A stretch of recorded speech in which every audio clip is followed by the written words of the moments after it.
do you suppose I'm going to be? As a duck when you're stuck, sat sitting in the middle of your nest, then at best you get bored. There goes Drake on the lake, I can see him through the rushes all the time, feeling I'm just ignored. I don't pretend that this is all he's doing. I'm a sucker for the billing and the cooing.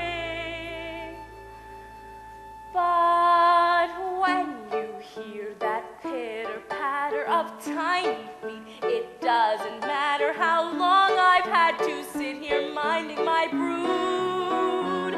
Those little heads so soft and downy, their baby bodies all golden browny, the beaks constantly open waiting for food. It's the joy of motherhood, those little ducklings walking around in a line. I'll do what any other mother would to try and do my best at bringing up mine. It's the joy of motherhood, those little perks that make it all seem worthwhile. I'll do what any other mother would to get my ducks decked out and living in style. Morning, Ida. Morning, Maureen. How's the mother to be? She'd be better if the father who was better at being the father who is. I sometimes think I'd have been better off pairing with a decoy. I'm sure Drake will make a marvelous father when the family arrives. Not him. Duck by name and duck by nature. Ducking out of his responsibilities.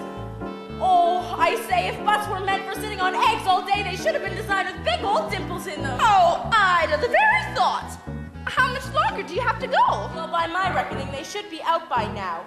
I went to all of my prenatal hatching classes, run by that self-satisfied stork, and she said half a month, but 2 weeks is up. Oh, well, the best things in life come to those who wait. I don't know. Why do we put ourselves through it? Every spring, it's exactly the same. Just think of the rewards, Ida. All those lovely little ducklings. All those beaks to feed. Waking you up at all hours. Getting into deep water. Attracting unwanted admirers. Like the cat. Why do we put ourselves through it? 'Cause when you hear that dibble-dabble, you're proud to say, hey, that's my rabble. Then what's their maiden voyage out from the bank? Like champagne corks, you'll see them bobbing, accompanied by mother sobbing, relief, thanks be to nature, nobody's safe.